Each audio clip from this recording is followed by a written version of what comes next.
Hey everyone, welcome to another episode of Cosmos with Cosmos. I'm Liz. I'm Brandon. And Mike is on Mike. assignment. I know we're lacking Fancy Physics Man today, and there's some physicsy things that we will be talking about. So I you'll mean, just watch me and Brandon's brains melt and try to explain it the best we can with our mhm, mhm. our very high level. And then Mike would just be face palming like, I can't believe I'm I not there know, for this. I know. He'll pop in. It's he's in China right now, so It's a little it's like early in the morning. it's like 5 a.m, so he'll pop in and be like, "You're wrong about everything. That's not how anything works." Be like, "All right, thanks." Anyway, this episode's a high in the sky for Woo. February of 2026, and today of the recording, it is February 1st. Ooh. So right on time with that. And of course, we got some drinks going. So Brandon, what are you drinking? I am drinking Black Star, Ooh, which what? is a cool name. It's just vodka cooler and a dash of orange liqueur. Oh, that So it's sounds it's nice. like it's like one of those chocolate oranges that you would eat. It's Yeah. quite nice. It's a good dessert drink and it's a sipper for sure. Oh, nice. We usually get a chocolate orange for Christmas every year. So those are always. I just like to bang it, you pound it, and then it breaks open. So Same thing. Yeah. that sounds delightful. What you got? I am drinking Massive Gravity by Ecliptic Brewing. The actual name of the drink. It's a beer. It's a stout. Um, and yeah, because Mike's not here and I was too lazy to like make a mixed drink. Oh, drinking gravity is like something you hear like a Titan do, right? Yeah. So it's what the gods do. They actually drink gravity. But here's the can for everybody: Ooh, Massive nice. Gravity by Ecliptic Brewing, which is local to Oregon. In fact, it might be Ooh. local to Eugene, Oregon, which is not too far away from where I'm located. So just a plug for them, even though they don't sponsor us or anything like that. So we don't have no sponsors. So you can it's actually pretty good. There's another one that I have from Worthy Brewing in the fridge that's a vanilla stout Ooh, that's vanilla actually step. That sounds really good. good. It's nice and smooth, but I was like, we'll Yeah. go with the gravity today. uh Um, we got a tangerine white claw. Katie in chat there. she's not drinking while working. Nope. No, no, who does Nope. that? No. I've never done that for Nope. sure. And of course, Jack has a vanilla chai latte.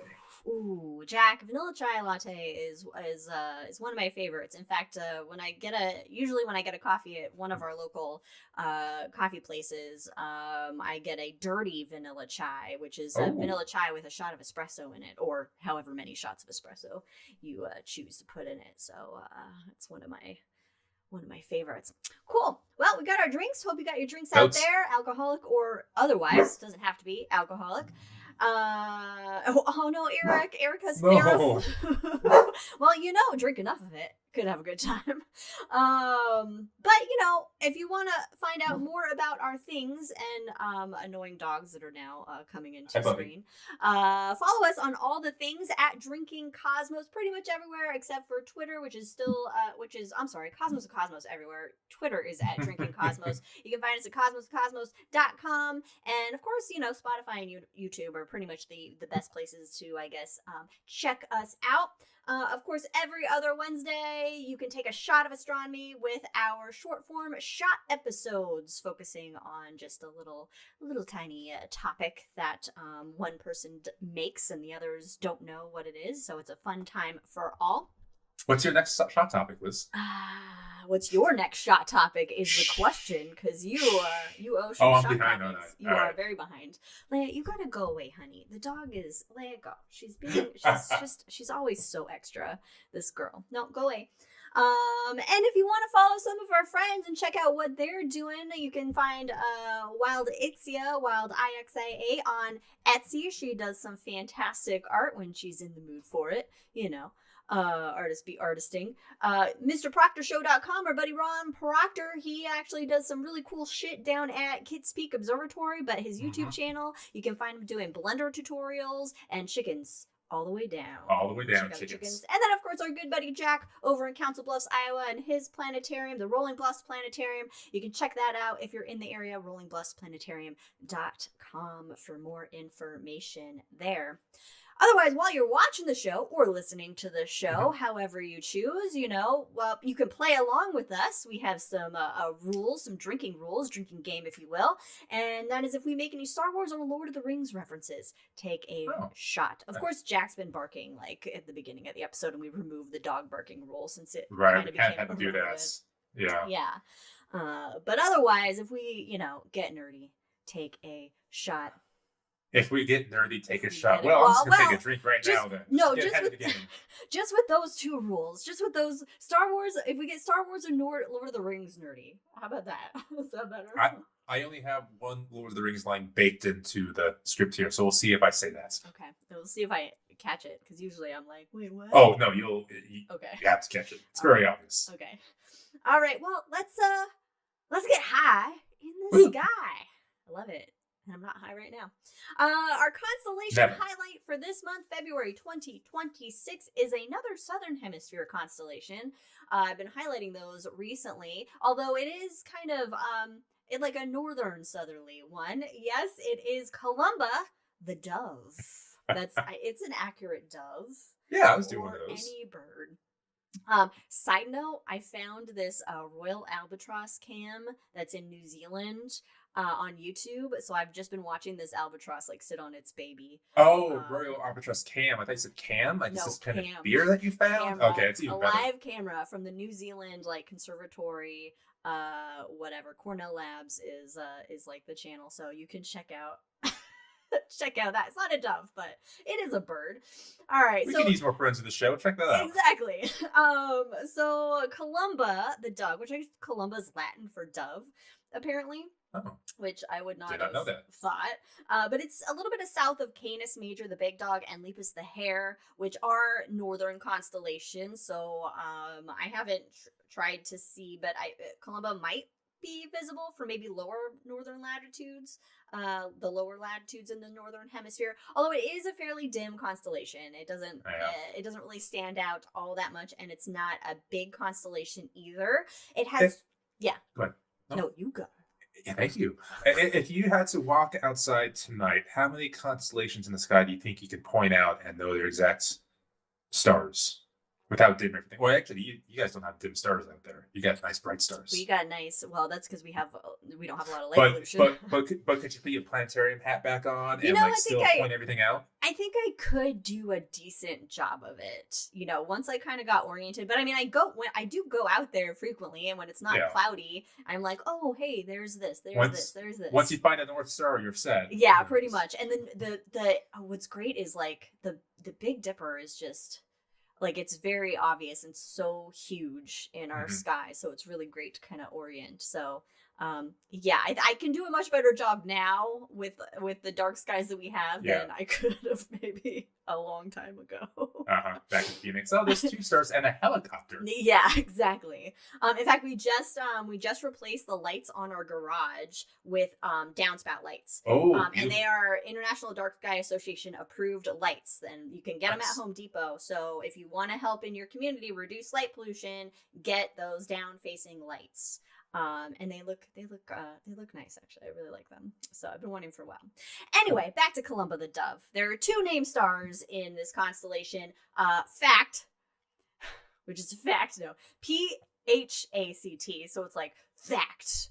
It's like a 90s slang. I was expecting here's a cool astronomy fact coming your way, but I guess the fact is fact. Yeah, fact is fact. Which it means like ring dove, I guess. It's a double star, which I guess is a binary star. Yeah. You know what? I meant to look this up further, but because I was like, why would they say double and not binary? Unless binary is the same system and double is just, from our perspective, looks like they're in the same, but actually further away. Point. But I don't know for sure. I should have looked it up a little bit more. If Mike was here, he would have the answer for us. He would 100%. So it's a double star that's 268 light years away. And then the other named star is Wezn. W-E-Z-N. That's a cool Gen Alpha name. I know. Wezn. We be Weezn. Weezn. Which means wait. Oh. I don't know. It's an orange giant that is 87 light years away. Wait, I have orange giant and then I have yellow giant. Yellow giant. Down. I fucked up these notes. Well, they're very close to each other, It's right? an orangey yellowish giant. Either way, not going to be that noticeable in at least the northern hemisphere. There are some deep sky objects in Columba. There is a runaway star. My God. It just got like fed up being at home, and it was like, I'm out of here. I'm out. Be free. I'm leaving my planets behind and go have a smokes. I'll be back later. Exactly. It's currently in the emancipation process right now.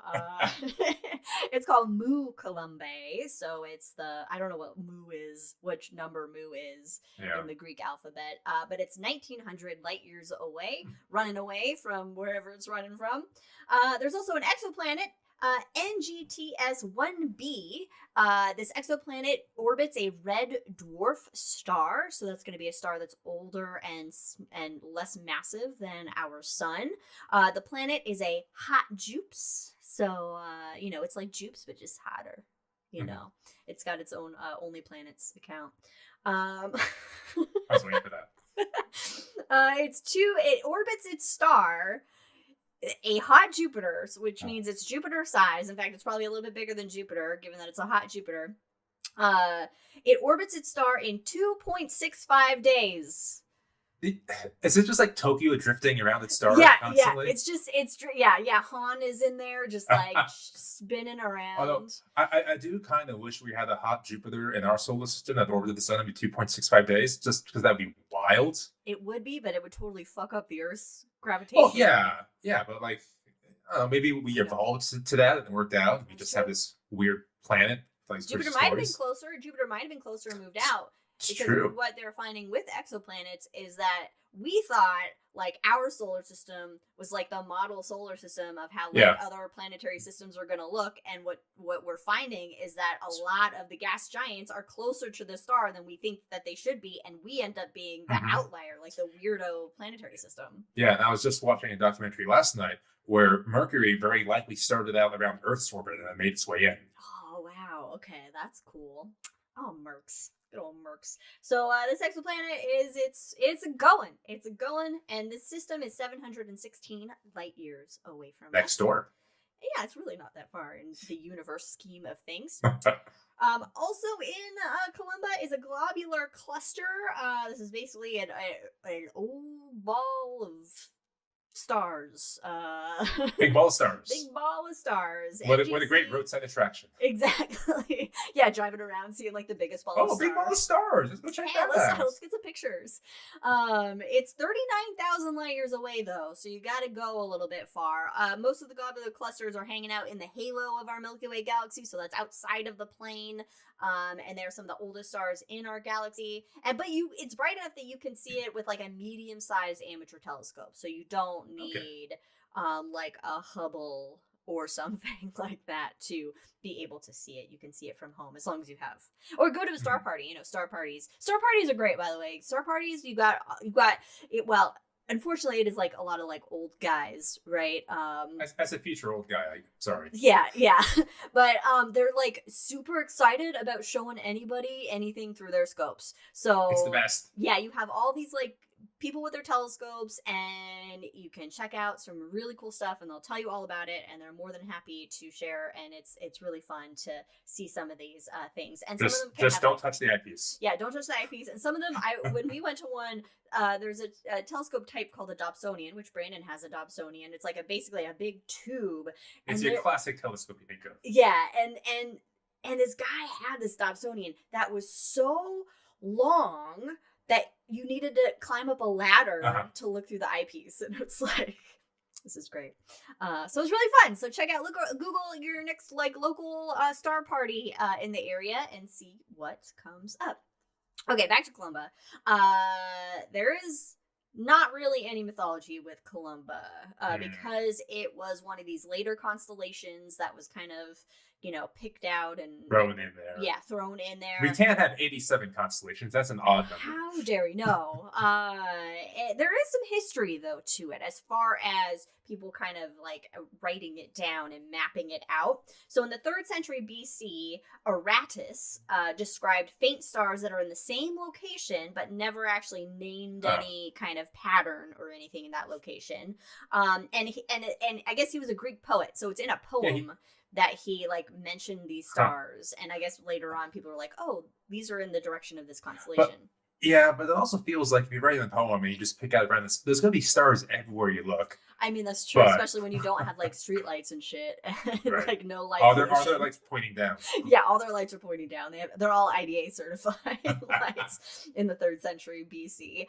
But then Ptolemy, he kind of noted some stars from Canis Major in his Almagest that are like, he noted them as being a part of Canis Major, then later are then become a part of Columba.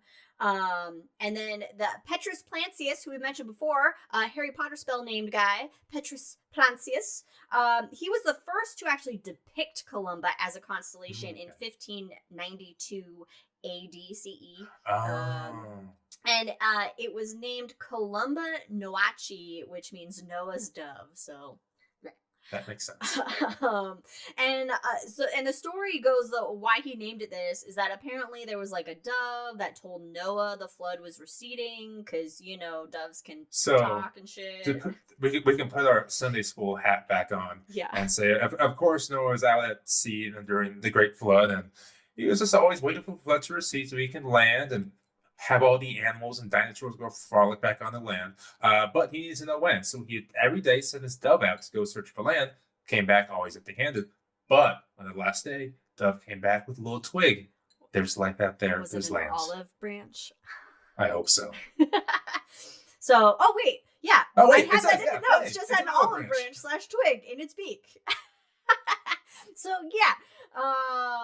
And then, apparently I have a joke about talking animals, but I guess I kind of made that already. So that was the first like recording of the constellation, and then in 1757 or 1763, how history can be a little bit, timey-wimey, if you will. Nicolas Louis de Lasalle, a French guy, clearly, he listed it as a constellation and actually cataloged the stars that were in it. So that was kind of the official, like, okay, now we have this constellation there. Now, okay, there is no mythology, but just a side note for China, because China, they go crazy with the night sky and how they map out the sky. Kingdoms. Yeah, it is wild. So it's called the heaven dove, which I think is interesting. Yeah, both doves. Yeah, that they went with doves in different cultures, and the constellation lies across the white tiger of the west and the vermilion bird of the south. That's so cool. It's like, all right. We got Microscopium, and they got the vermilion birds of the south. I know, right? Speaking of, happy Chinese Lunar New Year. Hey! The year of the horse, or the fire horse. If you haven't, though, Google sad horse China. No, it's adorable. So they made plushies for the year of the horse, and some came out wrong where their smile was upside down, so it looks like it's frowning, and it's adorable. And so Mike was like, if I happen to see one, if I can happen to find one, he's totally gonna get one. But the chances are, oh my god, right? It's adorable. It's so cute. It's just like, just the cute. That's the best. Sad. Oh no. I know. So everybody Google sad horse China, and you'll understand what we're talking about. And Adam is the year of the horse. That's nice. Aren't I year of the horse? 1990 is the year of the horse. If Adam's no, no, I take that back. 91. Yeah. Okay. Boo. I don't know what I am. 85. Somebody look up what 1985 is. Uh-oh. So just Google 1985 and see what comes up. Oh God. Year of death and destruction. I'm the harbinger. Every time we watch like a true crime documentary series or whatever, it's always like September.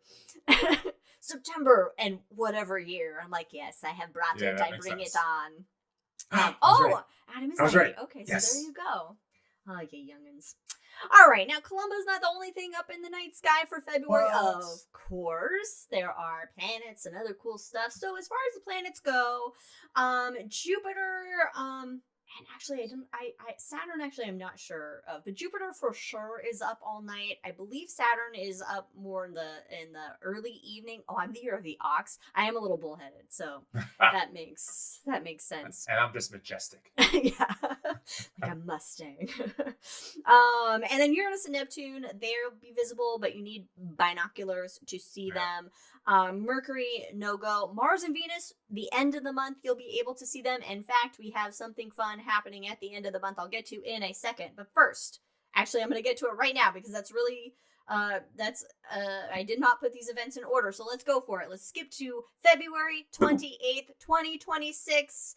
We have not bulls on parade, but planets on parade. It's a nice little theme song to it, Planets on Parade. So 6 planets are going to be visible, like all in a nice row, because they all travel along the ecliptic or the plane of our solar system as we kind of imagine it or project it onto the sky. So again, Uranus and Neptune, you'll need binoculars, but Mercury, Venus, not Earth. Mercury, Venus. You won't be able to see the Earth, though, to be fair. Well, if you look down, you can see the Earth. Mercury, Venus, Mars, Jupiter, Saturn. Oh, and I guess then Uranus. Maybe Neptune is not visible. Or maybe it's not Mercury. Mercury might be the... because Mercury is typically hard to see. So I would say probably not Mercury then. But they'll be in a nice little parade going through the sky, celebrating the end of the month. But going back to the beginning of the month, today... February 1st, as we're recording it tonight, is a full moon. It is the full snow moon. If you get snow. If you get snow. We tend to get more snow in February. Like, we'll get a good snow. I think we got another 2 inches maybe this last week. But I saw a chart where the lowest snowfall ever was 14 feet in Salt Lake. We're at 8 inches. Wow, that is nothing. Yeah, no, we're kind of fucked. That is very not good. Hey, climate change is real, people. Yeah, the importance of snowfall, everybody, by the way, is that so that melts later on and you have water supply. So, in fact, in Ogden, when we lived in Ogden, we had water that was from the melt, that was ice melt basically collected, that was for our landscaping and stuff, so yard work. It was the city would provide that as a separate from your drinking water. And so every year they basically had to push back when they would turn it on because of drought levels basically. And so this is just low snowfall is going to contribute to just more drought. And wildfires. So, wildfires. Get that to-go bag ready this year, guys. Yeah. Oh, fuck. Yeah. Seriously. You didn't do that last year. I kind of did it for one day when there was a fire nearby, and then it was fine. But anyway, moving on to happier things. On February 17th is a new moon, so that's when your sky is going to be really dark. If it's not cloudy or rainy or whatever, that's a great time to look at the night sky because you don't have the light pollution from the moon. And then something exciting is happening on February 17th. There will be an annular solar eclipse. Ooh. But you're going to have to happen to be in the Indian Ocean or Antarctica to see it. What's the difference between a total solar eclipse and the annular solar eclipse? Great question, Brandon. It basically where the moon doesn't fully cover the sun because of just the distances kind of change. And so sometimes the moon is a little bit closer or farther. And so it doesn't completely cover the disk of the sun. So you get a ring of fire around that edge of that moon that's covering the disk of the sun. So it's known as an annular. Nice. And I guess annular eclipse of the heart doesn't ring the same way. So It doesn't. It's not as good. But I'm gonna jump ahead into March a little bit, the beginning of March, because I like it. Because I don't know when our March High in the Sky is gonna be ready and come out. But March 3rd, there will be a total lunar eclipse. And that will be visible in Eastern Asia, Australia, the Pacific Ocean, and North America. That's us.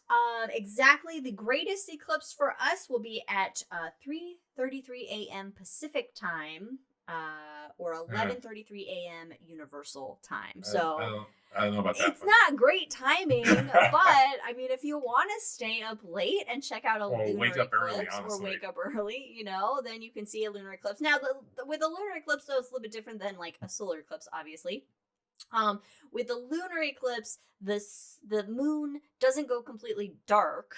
It just ends up looking like more red or reddish brown, depending on the particulates that are in the atmosphere But at the time. But there is something special about watching lunar eclipse and understanding that the Earth's shadows being cast on the moon bit by bit and just slowly happening. It's seeing a celestial event live. It's really Exactly. neat. It's really cool. And so it's also, you'll probably hear in the news like blood moon around that time. Like, there's going to be a blood moon. Yeah, so make sure to sacrifice your goats then to have Yes. the most impact on the Earth. Like Katie, because she is a goat. Don't sacrifice that goat though. Mm-mm. That would be a good time. See, vampires should be, moonlight should affect vampires because it's reflected sunlight. So an eclipse should be good for vampires. No, see, what if the regolith on the moon has some kind of special property or is bewitched early on? So once it's reflected back, the regolith kind of soaks in whatever makes sunlight special to kill the vampire. Yes. We got to make that canon. We have to make like the moon is cursed. We have a cursed moon above us. So then, if a blood moon means that vampires would get more powerful, maybe. Oh, there we go. Ooh, I like that. But also, that's a werewolf time because it's a full moon. So. Stephanie Myers, come talk to us. Yeah, there we go. They don't fucking sparkle. At the very least. All right. So those are some of the things that you can see in the night sky in February. Of course, there's plenty to look up and see out there in space. So, just go outside and look up whenever you have the chance and just marvel in the wonderness of the wonderness of the universe and, be happy that, you're alive in it. And dream of things outside the planets. Exactly. Oh, the blood moon did make firebenders more powerful. You're right, Katie. Wow. Who said in chat? Yes, that is true. That is fact. Now we do have a couple events for this month in astronomy history. New little segment for this year because I got a calendar that has historical things. Fancy Physics is in chat. He's awake. Oh, the water. No, it wasn't waterbenders. It was firebenders that the blood moon made more. Right? It makes sense because fire. No, Fire's it was because the comet was coming. I've only seen one episode. What are you doing with your life? You gotta watch it. It's amazing. Watching Deep Space Nine, man. Oh, for blood bending. Oh, the water. Holy shit, that's deep. Okay, that goes hard. All right, yeah, blood bending. That's the. That's like Magneto taking the iron from your blood. Yeah, pretty much. So, okay, all right. So, thank you, Mike, for correcting us on the avatar. Just as we knew he would. Our avatar information. All right, so this month in astronomy history, February 3rd is the 60th anniversary of the first soft lunar landing on the moon with Luna 9. Ooh. 60 years. Stay tuned for more news about the moon. Oh, yeah, we got a big one for you. That Brandon added, luckily, because he's paying attention to the world. February 18th is the 5th anniversary. Oh, God, no. Yeah. 5th anniversary of Perseverance landing on Mars. How has it been 5 years? Shit. Wait, ready? Yay! Next to me. That's perfect. Ours is on top of the fridge. I moved it to make room for a flower. Ooh, it's 3D. Yeah, go Percy, go. Oh, for those of you listening on the podcast, I just took my Percy Lego set and put it on the screen. Because it was right next to me, because I'm in the middle of a move. Mike and I have the same one. I can't believe it's been 5 years since Perseverance has landed on Mars. That's just wild. Check out our episode on time, everybody, because time is fucking weird. Fucked up. Time is, I don't like it. So yeah, those are the two main things happening this month. Sorry, in astronomy history. Going back to Perseverance for a second. Yeah. It still blows my mind, especially thinking about it.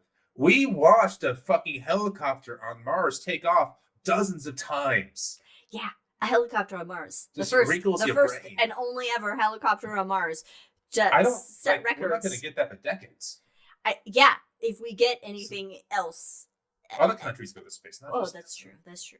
Come on, China. India's doing some good progress with the moon. India also has an orbit around Mars. Now, if they can pull off a helicopter on the moon, I'm listening. There you go. Can you? No. There's no atmosphere. No, it would just make a lot of dust. I'm like, okay. Actually, no, we didn't make any dust. What am I talking about? because there's no air going down. Yeah, it would just spin real it fast. would just spin really fast and do nothing.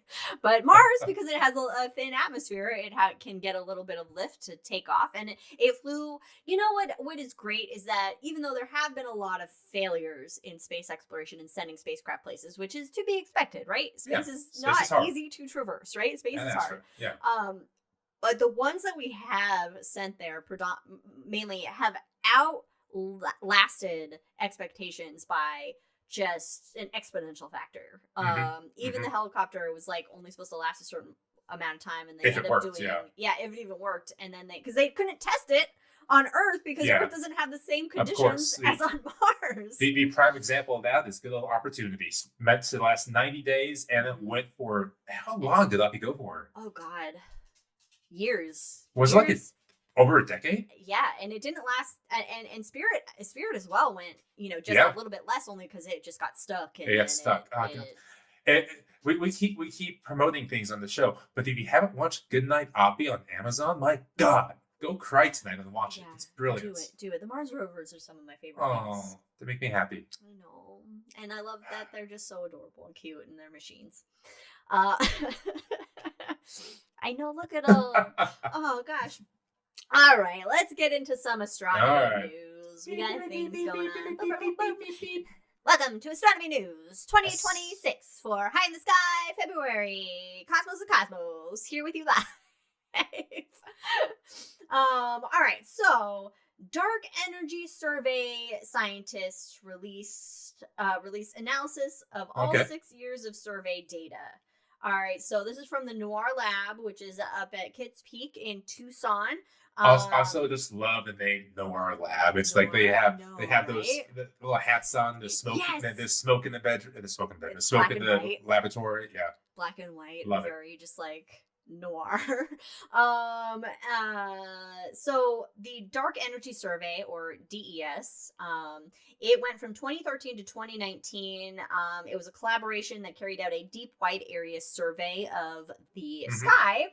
And it recorded information from 669 million galaxies that are billions of light years from Earth.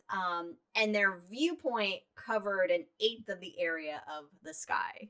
So imagine like what you could observe looking at the entire sky. So the first results there were 4 methods of measuring the expansion of the universe. There's now don't ask me what these are. Go for it. Baryon acoustic oscillations, type 1a supernovae, galaxy clusters, and weak gravitational lensing. So it does sound, first of all, you have parentheses after baryon acoustic oscillations, BAO. B-A-L. Happy, I want to eat it. But also, it sounds like you can measure the baryon acoustic oscillations using tachyons, and if you reverse the flow, then you can get their shields low, and then you can escape. I don't know. That's how they do it. Yeah. Yeah. That's how you can do it. I like it. Thank you. That's how Klingon Empire does it. I mean, it does sound very Star Trek. Yeah.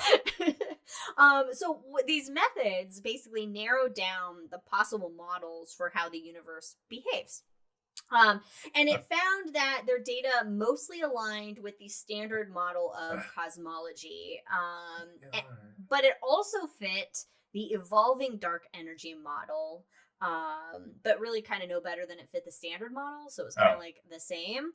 So the standard model is the lambda cold dark matter model, where dark energy density is constant throughout the universe. So that's the standard model, and it basically is like saying, it's all homogeneous. This checks out. But there's one outlying parameter that's kind of still troublesome with this that more observations and study are going to kind of help with. Okay. So both the standard and evolving dark energy models predict how matter in the universe clusters at later times. Got it. And what they found was that galaxy clustering was found to be different from what was being predicted by the standard model. So the observation is not necessarily matching the predictions. And so when they then added the DES data, they found that gap between the observations and predictions actually widened. Oh, that's exciting. Not to the point where the standard model is like they have to throw it out or anything like that. But that they're like, things aren't lining up. Something amiss. we're gonna have to we need more data basically, which is always the case. It's always like we need more data. Yeah. So the next step is taking data from the Long Legacy Survey of Space and Time, the LSST, that the Vera Rubin telescope is performing, and adding that to the DES data. According to Chris Davis, the NSF program director for NORLab, DES has been transformative, and the NSF DOE Vera C. Rubin Observatory will take us even further. Rubin's unprecedented survey of the southern sky will enable new tests of gravity and shed light on dark energy. That's exactly why we built it, is to discover more things and to shake our models apart. Right, and understand the universe and how it's forming. Where it came from, how it's forming, where it's going to go, basically. Yeah, where did it come from? Where did it go? Exactly, that's what I was looking for. I was looking for the Cotton Eye Joe reference. Fancy Physics Man in chat says BOA equals the baryonic oscillation acoustics, or whatever that is, acoustic oscillation. He said sound waves from variations of density in the very early universe. Those waves froze in place when the universe was 380,000 years old. So Nice. That's what BAO is actually doing. So it's interesting that we have data that's being like, yeah, the standard model of cosmology is pretty, this is lining up, except for this little bit. A couple inconsistencies. This little bit's not. And it's those little inconsistencies that can just blow wide open. Exactly. But still pretty cool.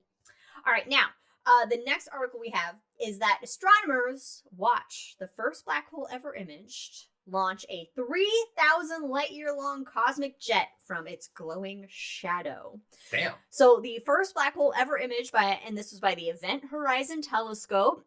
Check out our book club review on Einstein's Shadow. Where it talks about how the Event Horizon Telescope basically became a thing. But M87, and they found, and I have a picture of it here, they observed a 3,000 light year long comet, what they're calling a cosmic blowtorch, which I just find that's cool. Really fun. So this is M87. Of course, we're seeing like more of the galaxy kind of here, and then we see the jet from the black hole. You can Google I love seeing those. M87 black hole image and see the image of the black hole that was taken, or first ever. But yeah, it's just spewing out, man. It's just like burping and just all this excess material that it just is not going into it. It's just like nope, not having it. Just fancy physics punk. All right. Yeah, that's why we talked about that. That's too bad. And the alliteration is there. Man. It is. It works. Fancy physics. Because fancy spelled with a PH. By the way. Yes, that's like fact. Facts. Check out earlier in the episode for that reference. All right, so that's all I have on that one. The next article, astronomers spot new Earth-sized planet near a habitable zone, 146 light years away. Yeah, we like it when we're finding Earth-sized planets in habitable zones. I know some like it hot, but we like it habitable. We like it habitable, where liquid water could exist on the surface, because we know, at least for here on the Earth, liquid water equals life. So they found this planet orbiting a sun-like star, so that's nice. Excellent. That's good. It's called HD 13701b. Lowercase b, for those of you. And this was actually found in NASA's Kepler Space Telescope's K2 mission in 2017. So this was the extended mission from Kepler's original mission, which is now no longer going.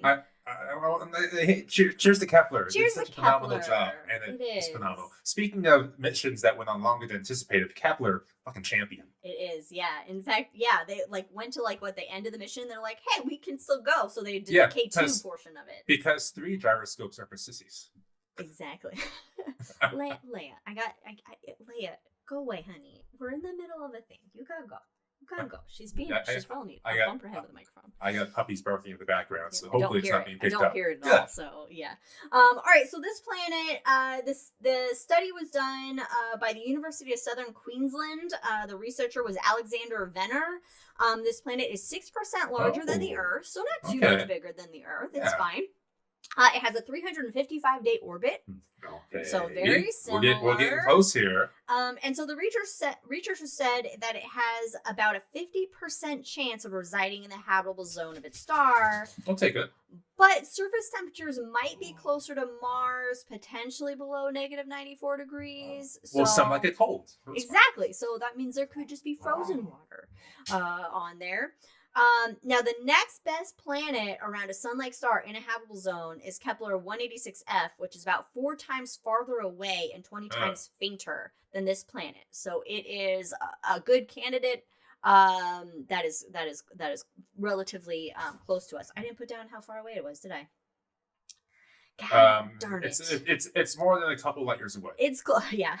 And actually, what's really great about this is that it was first flagged by a citizen scientist as part of the Planet Hunters program. Oh, that's so cool. Right? So you can find this shit yourself. You can go online. There's like Galaxy Zoo. I don't know. What's the other one called? I don't know if Planet Hunters is still. Zoo was. I remember the word zoo being involved, but I do remember back in college at this point, I would just go to this website, look at images, and say this might be a thing, that might be a thing, and just do that like 30 minutes a day, and it was a lot of fun. Yeah, in fact, a lot of astronomers like rely on just regular people just kind of doing this in their free time, like counting craters on the moon, classifying galaxies, and looking through data to find exoplanets. And that's shit that Galileo can only dream of at best. And here we are, just that might be a planet. I know. Off you go.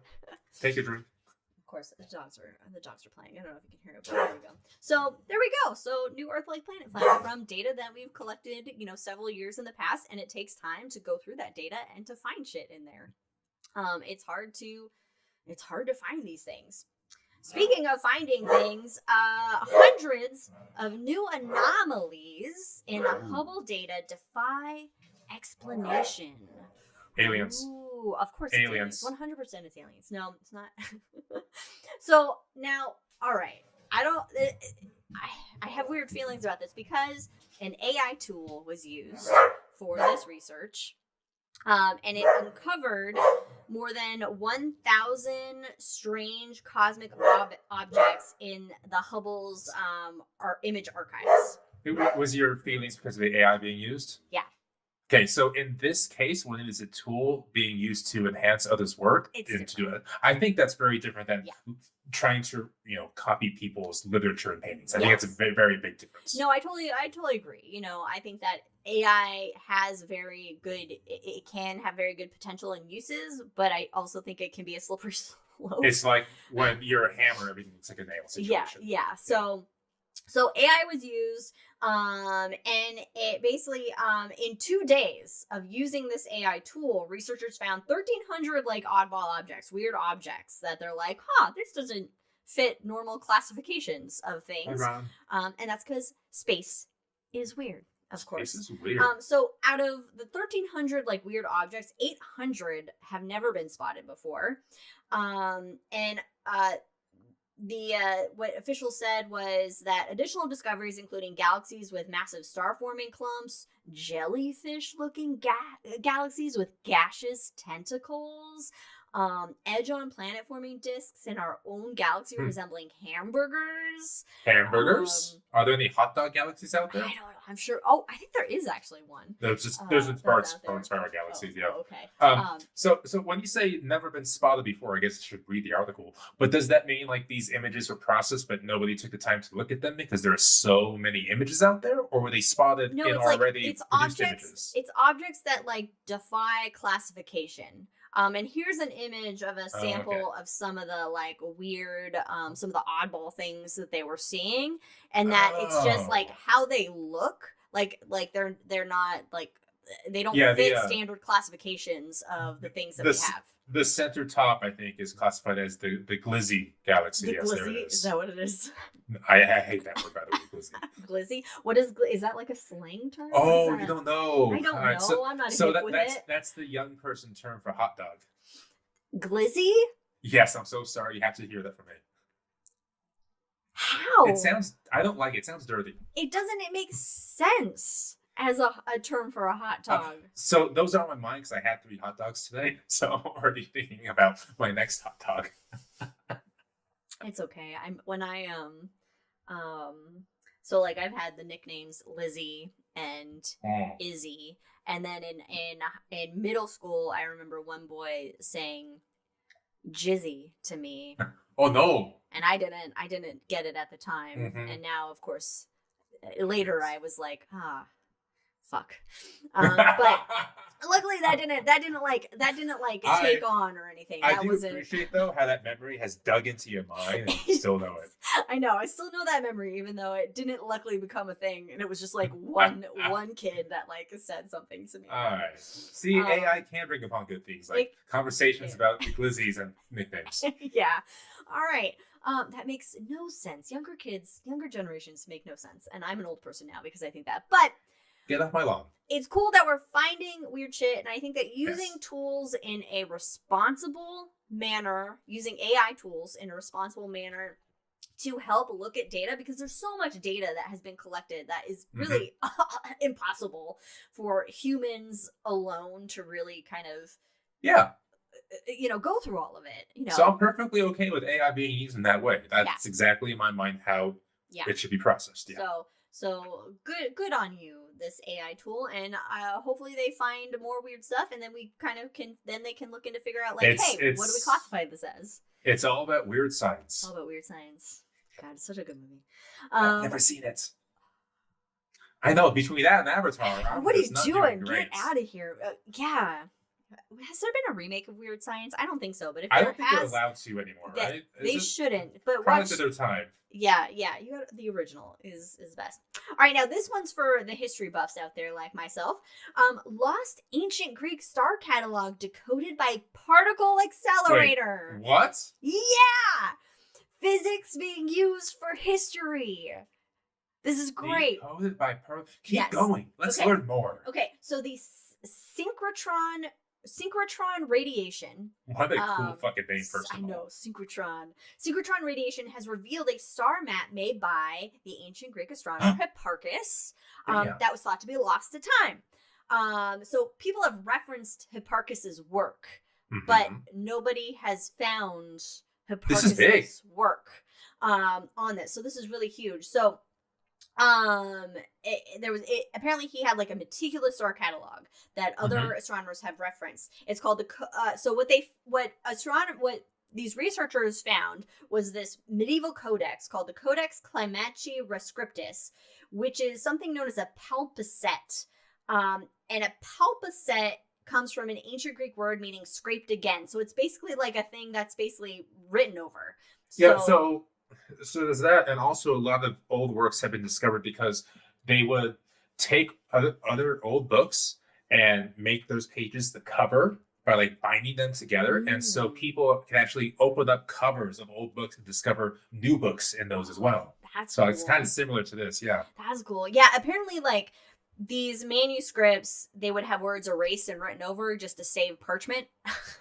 And so expensive. Clearly they didn't realize what they were writing over when they fucking did this shit. But this one dates back to the 5th century CE, from 5th century CE to the 9th and 10th century CE. And so basically what they found was that they used the SLAC, S-L-A-C National Accelerator Laboratory in Menlo Park, California. Different SLAC. Woo. Different SLAC. And what it does is it accelerates charged particles to nearly the speed of light and circulates them around a curving track. That's what particle accelerators do. So CERN in Switzerland is doing the same thing. How do they work? We know how they work. Fuck off.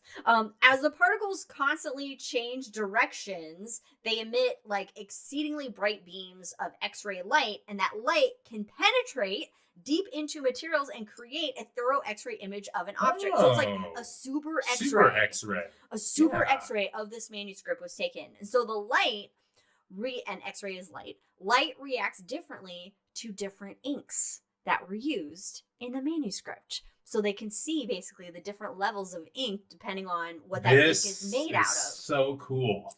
Right? This is hitting like all my interests. Keep going. No, okay. So the top layers of the manuscript, the ink contains more iron, whereas the ink that Hipparchus used contained more calcium.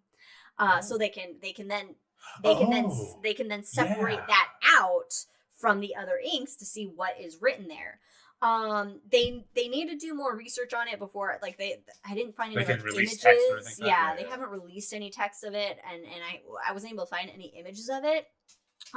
But according to Victor Gissenberg, who's a researcher at the French National Center for Scientific Research, who led the experiment, he said that the star catalog is so important for understanding the birth of science, and so they wanted to kind of pull out all the stops to basically see what was written here.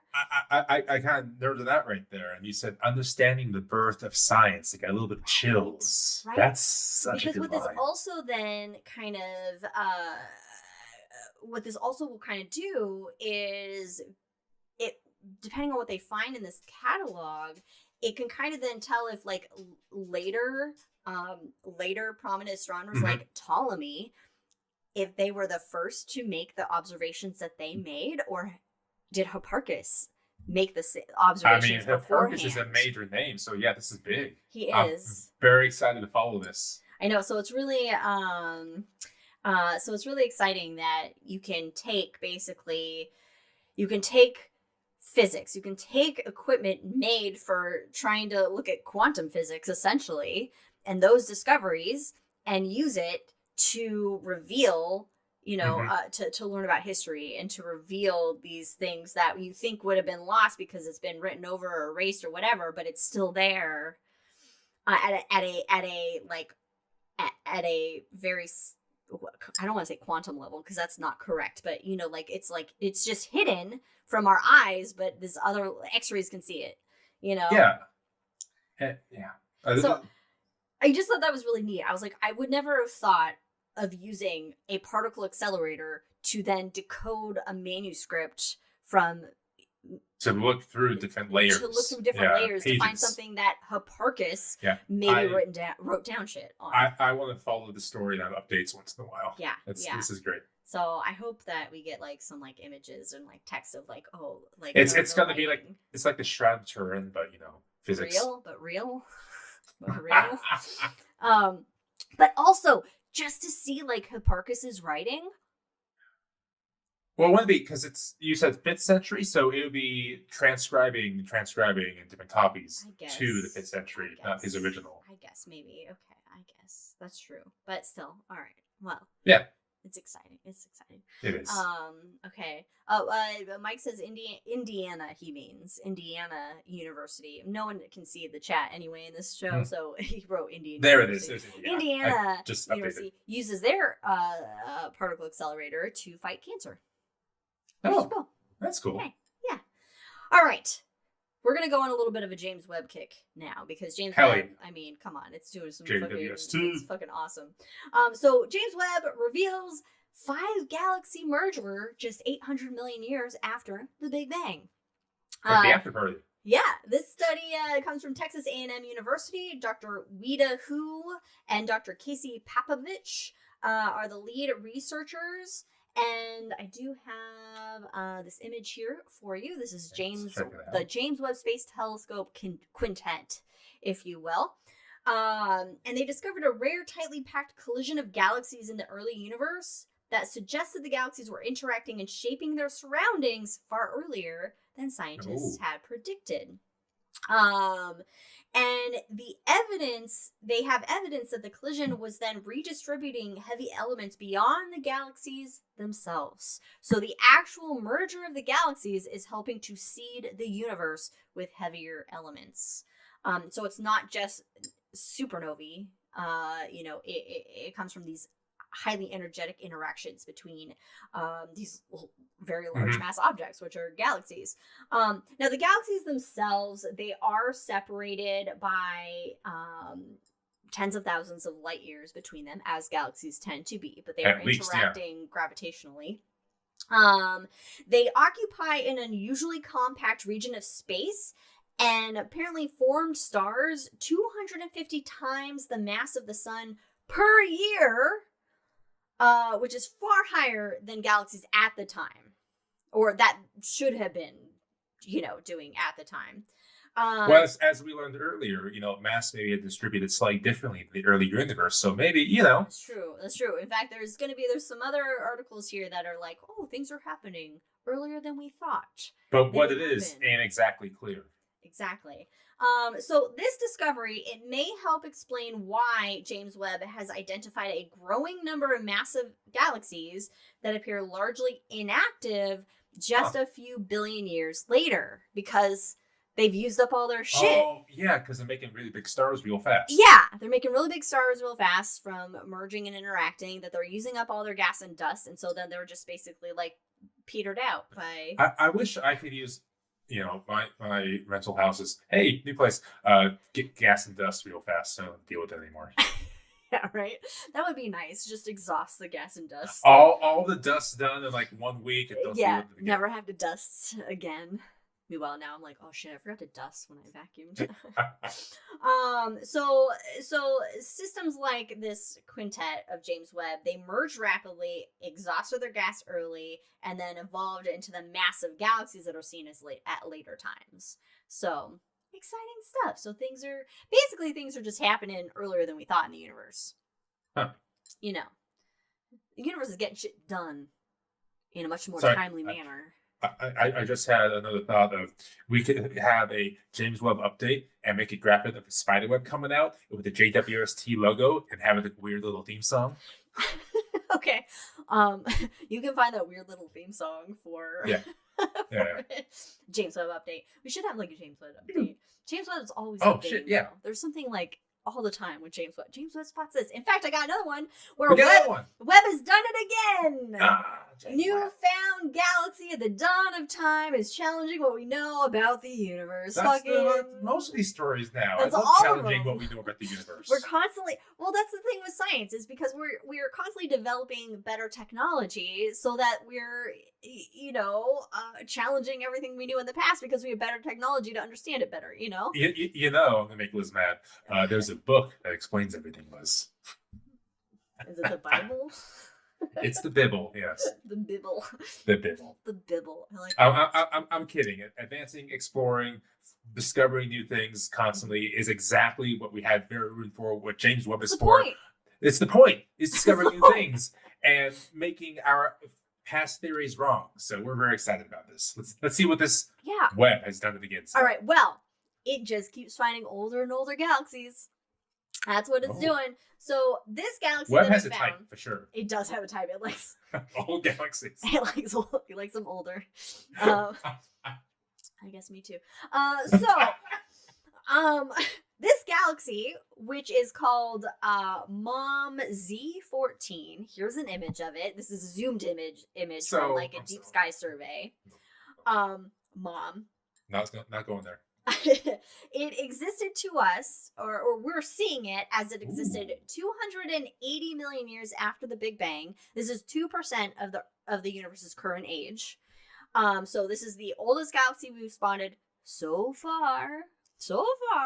And this happens every few months. It discovers a new oldest galaxy. I know, it really it's really fun. It really does. And the name, the Z14, it attributes to its redshift. So as something is like moving away from us, the light shifts more into the red end of the spectrum. Not that it like turns the color red necessarily. It's just in the whole electromagnetic spectrum, the light is shifted more to the red side. So this galaxy has a redshift of 14.44, which means that the light has been traveling for 3.5 billion years. That's it? Years. Yeah, that's it. I feel like we won 3.5 billion. Oh, wait. But what do I know? I'm sorry. I think I meant that should be 13.5 billion years. That makes sense. Okay. That makes more sense. Thank you for the correction. Yeah, that's not 13.5. 13.5. The universe is 13.8 billion years old. This is 13.5 billion years that the light has been traveling. That makes way more sense. So this relates to the previous article where we keep finding things that are like redefining our view of the universe and when things happened. Things are happening earlier. We're seeing galaxies so this galaxy, basically, it's 100 times brighter than a galaxy should be at this point in time in the universe than we thought. Like, there shouldn't be a galaxy this bright this early in the universe, according to what we thought before. The universe is like David Bowie. It keeps reinventing itself. It does. It does. And there shouldn't have been enough time for generations of stars to produce such high amounts of nitrogen that they're finding in this galaxy. So one theory is that the dense early universe enabled supermassive stars to produce more nitrogen than the stars we observe in the local universe. That's interesting. Yeah, right? So according to I just wrote Naidu, but I'm assuming this is like one of the researchers. I should have Dr. Naidu. Yeah, Dr. Naidu. It says we can take a page from archaeology and look at these ancient stars in our own galaxy like fossils from the early universe, except in astronomy, we are lucky enough to have Webb seeing so far that we also have direct information about galaxies during that time. And it turns out we are seeing some of the same features, like this unusual nitrogen enrichment. So now we're using history for astronomy or physics. So before we were using physics for history. Tables turn. I know, and now we're using physics for we're using history for physics. See, it's all intertwined. Also, great reference, Ron. I appreciate that in the chat. He says in chat, Ron says, "Is the universe afraid of America?" This is a song. What's the tune to the song? I can't remember. I just know the music video. Put a voice chat. No, you can't. So I just thought that was really interesting that it's like I found an article where it was like, hey, we're using physics and we uncovered something from history, and now it's basically kind of putting the universe in a historical in this like archaeology context. We're like the Captain Planet of history and astronomy. With our powers combined, we can learn shit. So that's me with the ring, and then it's a light beam coming from my hand. For those who don't know, I always thought heart was the stupidest one. I was like, what is this? You gotta have heart, you know? I know. Without heart, you know, Captain Planet. Poetry is just AI without We should all, I think it should be a requirement of everybody in this country to watch Captain Planet, especially anybody that is employed by. Oh, I did a weird little deep dive in Captain Planet recently. I didn't watch it, but just learning about its origins and how Ted Turner improved it basically to get back at his rivals. Wild, right? Wow. Wild. I didn't know there was so much drama behind Captain Planet. Yeah. I mean, he's our hero. We still have pollution though. So down to zero. All right, so he did his best. Which one has my side story? I have a side story in one of these. But we're almost to my section, which is very exciting. My side story was for this article. Okay, I'm sorry. Side story. Okay, so I have a side story for this current article because when I was doing these notes, I was actually watching a Nat Geo show about archaeological finds. And this isn't in the notes, so this is exciting. It is. So, because I was watching it while I was typing these notes. So, side story. So, I was watching an archaeology show on Nat Geo, and they were literally unveiling the scaffolding of an ancient Roma villa. And, oh, wait. I'm on a different article. I think so. Yes, you Damn it. Okay. Pause that. I had one beer and Cheerios for breakfast. So, that's where we are. We can fix that in the post. I won't because I'm too lazy. Okay, next article. Next article, we'll get to my side story about what I was watching. All right, so another web thing. Okay, Webb's biggest dark matter map shows the universe's invisible scaffolding in stunning detail. Hopefully, it's not made of bamboo. I know, right? So, I'm going to my. Sorry. Actually, I would trust bamboo to hold up the universe because it's pandas all the way down. So here's an image, which is actually a gorgeous image where you can see clumps of dark matter in it and some very stereotypical stars, which are just refractions from the telescope.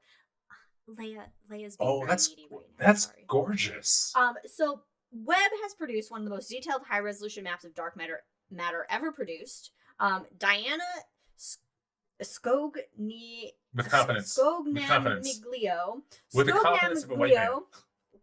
Of NASA's JPL was the lead author of the study. And it reveals dark matter's influence on the larger objects in the universe, like galaxy clusters stretching millions of light years across. So what she says is that now we're seeing the invisible scaffolding of the universe in stunning detail thanks to Webb. So the side story is that I was watching the archaeology show and they were literally revealing the scaffolding of an ancient Roman villa while I was doing this article, and I was like, holy shit. Cool. It's when the universe comes together. It's like it's space archaeology, you know? Using telescopes is like space archaeology almost. So this is I'm sure you're going to get to this, but is this invisible scaffolding similar to like the Laniakea structure? I don't know. Let's find out. Okay, but what the map shows is that dark matter and regular matter have always been in the same place. That they've actually grown up together. Oh, that's nice. Essence. That's according to co-author Richard Massey. He's an astrophysicist at Durham University in the UK. So the current theory is that dark matter helped regular matter then clump together and form the structures of the universe we currently observe. The fiber of the universe. It is, yeah. It's everything. It's helping everything come together. So that means that dark matter is responsible for the distribution of galaxies in the universe we see today. Okay, yeah. Also means that dark matter is responsible for or helped influence the formation of planets, including the Earth. And you could say, without dark matter, that we wouldn't be here. Can you believe, Liz, that we have so many stories on dark matter today and Mike's not here? No, right? He'd be so happy to be here. Right? He's so happy listening. So here's another image that this compares the Hubble observation of dark matter with Webb, and you can see that Webb just provides like a much better view of that distribution. Reminds me of like the neurons of the brain. We can see all the synapses firing and all the connected. Yeah. The current map is, if you were looking up in the sky, it takes up basically 2.5 times larger than a full moon in the sky. That's like that's the size of area that they were looking. And Scognamiglio and the team say that they'll map dark matter with NASA's upcoming Nancy Grace Roman Space Telescope, which might be on the chopping or no, it's not anymore. It was. I think it's back on. Okay, but you never know. You never know. It was on the chopping block. It might be okay now. Hopefully, it's okay. Later, don't worry. All right. But they're hoping to map with that telescope over an area over 4,400 times bigger than this region. Massive. Which is exciting, because the more space we see, the more you know. Yeah, the more you know. Exactly. So. Fun times. This is good stuff. This is what we like to see. All right, last article before we get into some big stuff, some big news, some big things happening. And this is a article courtesy of Pod Mom, my Pod Mom, who sent it in chat, and I was like, well, I'll put it in the pod, and unfortunately, Mike's not around to look at it. But Milky Way is embedded in a large-scale sheet of dark matter, which explains the motions of galaxies. Okay, all right. I think we can do this. Okay, so simulations were carried out by astronomers from the University of Groningen in collaboration with researchers from Germany, France, and Sweden.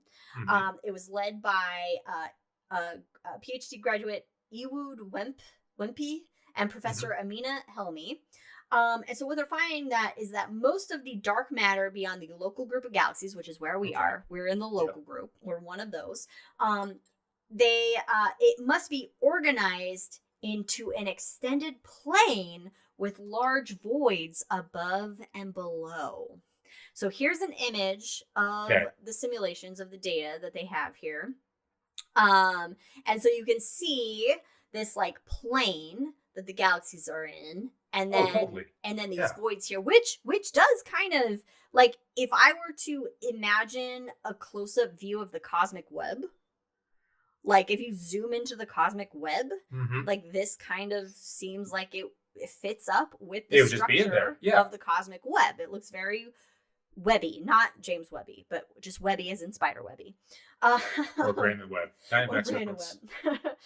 So basically, what they found is that the galaxies must be organized in an extended plane with these large voids above and below, and this actually explains the current observed motions of nearby galaxies and Okay. joint masses of the Milky Way. Okay. With this flat, it's a flat mass distribution, is what they're calling it. Same. Yeah, right. So, Sorry, I just patted my stomach really loud, and that was a dog barking because it fell someone at the door.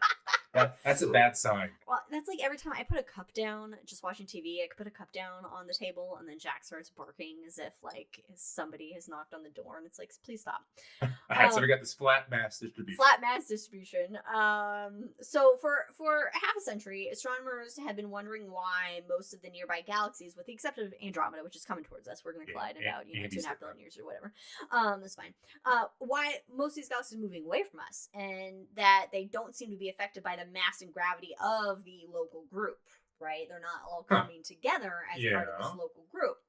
So the mass distribution just slightly beyond the local group, including invisible dark matter surrounding the galaxies, being organized in this flat structure that extends tens of millions of light years, explains why the galaxies are not moving in, and they're moving away from us. So basically what this says, all right, this is in a nutshell without Mike here to fully explain all this for you, is that we got math that says that the mass of this region with all these galaxies is spread out in a way that explains the motion of the galaxies as a flat plane. Yeah, and it makes sense if you look at the image why we have those distributions the way they are and kind of those blank spaces as well. It makes sense. I think we're good. Yeah.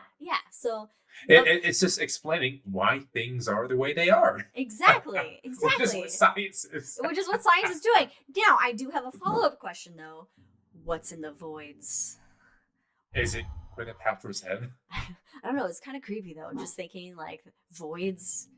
Just these voids. It's probably a couple of molecules of hydrogen every once in a while. They're just bouncing around, just like, hey guys.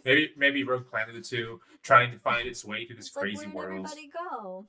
Oh, Mike said we could go. You did good, Liz. Got approval. All right, the big stuff. The big stuff happening right now. Right. Brandon, take it away. All right. So first of all, I'm going to save the soapbox for the Hangover. Oh yeah, there's gonna be lots of soapboxes in the Hangover. There's gonna be soapbox. And Mike needs to know, Liz nearly called it the Hangouts. She was so close to calling it that, and I thought instantly Mike needs to hear that. All right, so big news this month for space, for NASA, for the world. We have the Artemis 2 launch to the moon, probably this month, depending on the windows and cold and things and technology. But what this is NASA's return-ish to the moon. Now, we're not going to land on the moon and do, footsteps and all that, but we are going to send people for the first time since 1972 around the moon.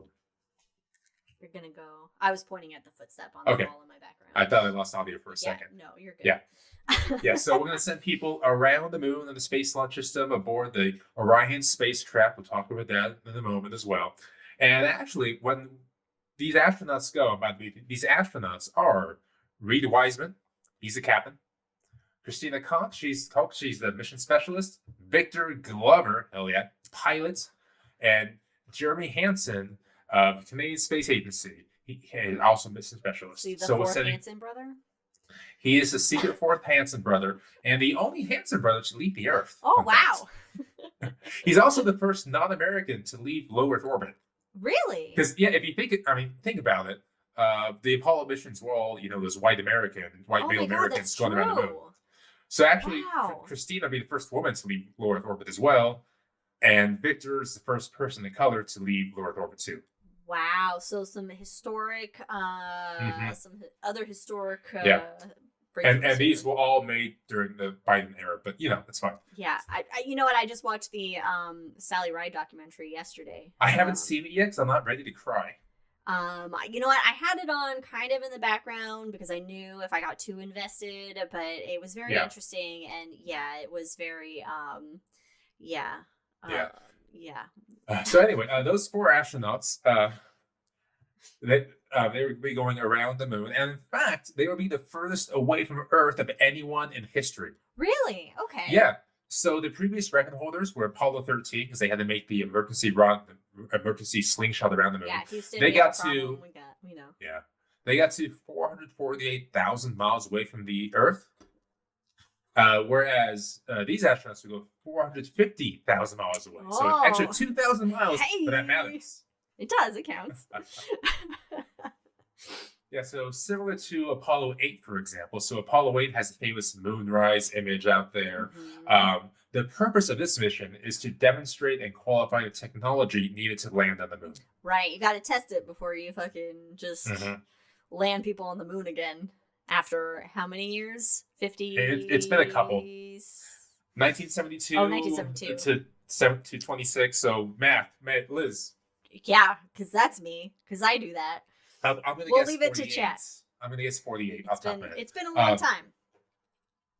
So anyway, so yes, they may test obviously the Space Launch System, my rocket, and then the Apollo's capsule. Say Apollo, my God, the Orion capsule. Welcome to the end of the episode. I mean, we haven't been back to the moon since Apollo, so it's fair that you. And the thing about Orion is that 54 years. No, 54 is 1969. Yeah, I was landing immediately going 72 to the first is a couple years after that. Yeah, I was going to the first. Oh God, it's been 54 years. No, that's from 69. No, it is 54 because 1972. Oh my God. Wow. I remember it was like yesterday we celebrated Apollo 11's 50th. Oh my God. It's been a long time since. Liz, are we old? Yeah. Yeah. I don't know what grizzle is or grizzy or whatever fucking kids are calling hot dogs nowadays. I mean, Jesus. I don't know that anyone's talked about Apollo 11 and glizzies in the same topic, but here we are. Here we are. Welcome to Cosmos, folks. Glizzies and Apollo all the way down. Anyway, so the Orion space capsule. I definitely want to do a full episode about this, by the way, because it's fascinating history and it's all right. How in development. Hey, but the issue is during the Artemis 1, when Orion came back from around the moon to Earth reentry, there were some issues with its heat shield. And so this heat shield has to be different than like coming back from the space station. Because for the space station, you're going like what, 17,200 miles an hour. Sure. Whereas when you're leaving the gravitational well of Earth and going around the moon and back, you're going significantly faster. I don't recall off the top of my head how fast you're going, but if you use the same spacecraft you use to come back for the space station, for example, that you used to come back to the moon, it would just disintegrate. There's no way. So this heat shield has to be way more robust. I mean, that's a way to die. Coming back from the moon? Why not? Which, by the way, if you have not read Richard Nixon's speech, which was written by, I can't remember who it was, his speech about what would happen if Apollo 11 failed on the moon, it's gorgeous. It's phenomenal. Really? So go read that. Yes. Strong He suggestion. didn't write it. That's my Richard Nixon. We forgot the peace signs. Anyway, so the heat shield has to be different. But on Artemis 1, when it came back into Earth's entry, it did not perform as expected. But as opposed to doing a wholesale reform of it, NASA and other people were like, it's good. Let's roll with it. They'll be fine. It's fine. It's fine. That sounds great. It's fine. Yeah, so a lot of people in the industry and astronauts themselves were like, maybe it's not. Maybe we should look more into it, but it'll be fine. They're going to get back home regardless. So, yes. One way or another.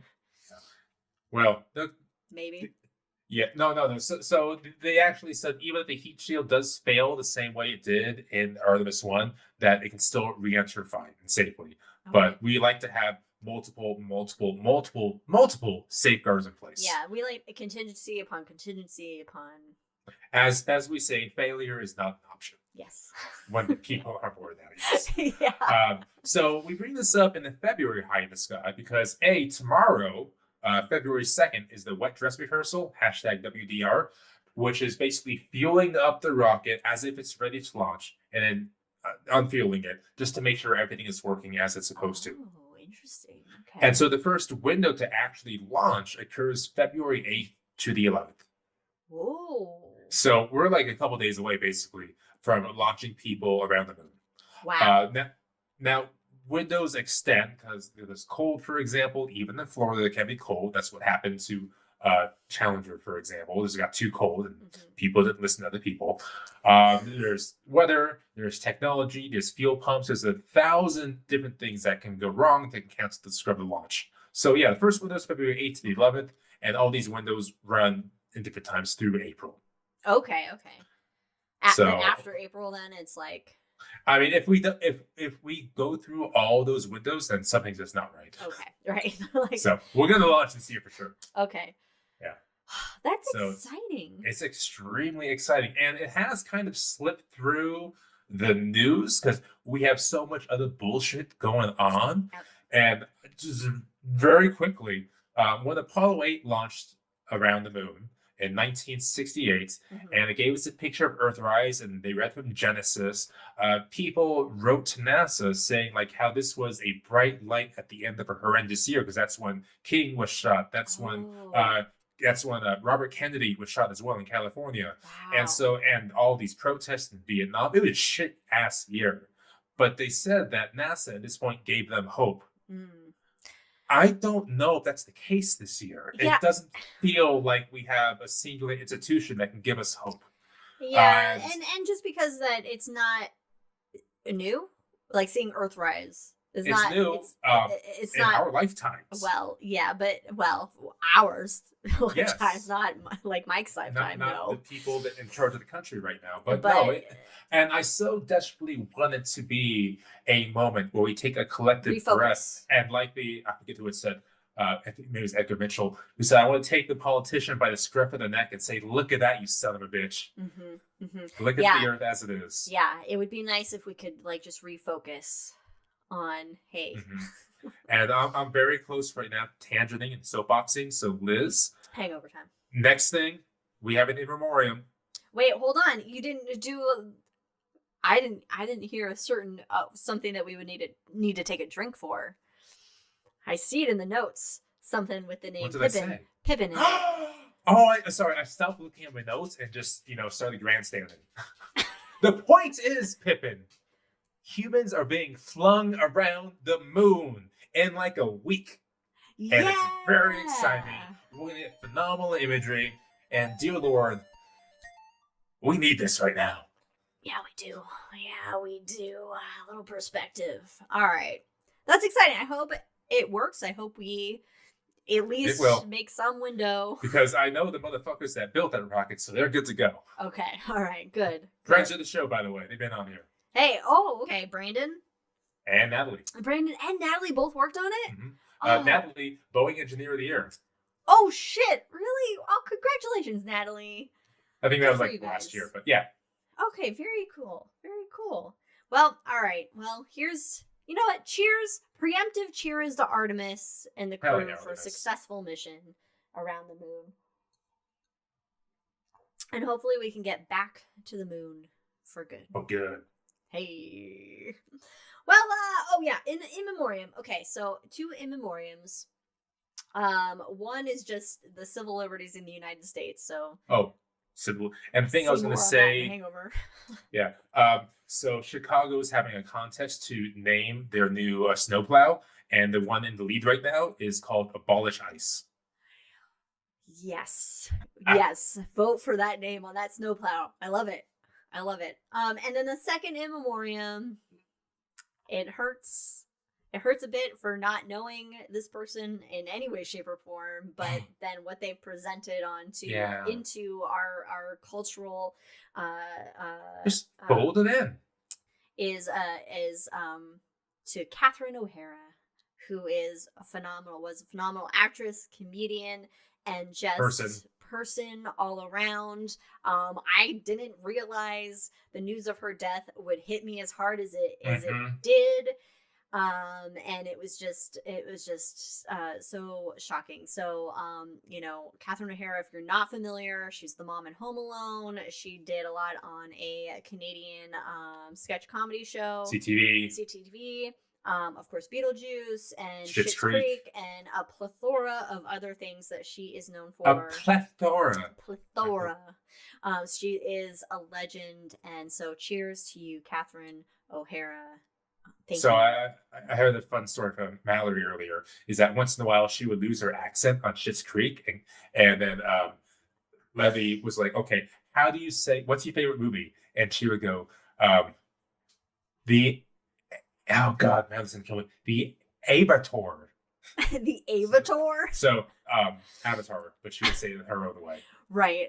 So I apologize for completely fucking that reference up. That's so okay. with that, that's okay. Thank you. Cheers to Catherine O'Hara. So thank you for everything. All right.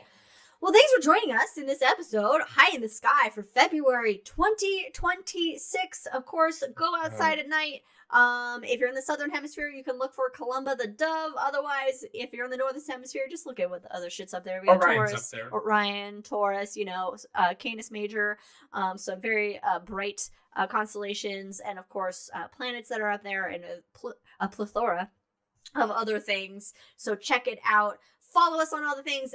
Drink Cosmos pretty much everywhere at Drinking Cosmos on Twitter. Follow the Perseverance rover as well on everywhere. Yeah. And we'll see you next time. Thanks for joining us, everybody. Bye. Bye.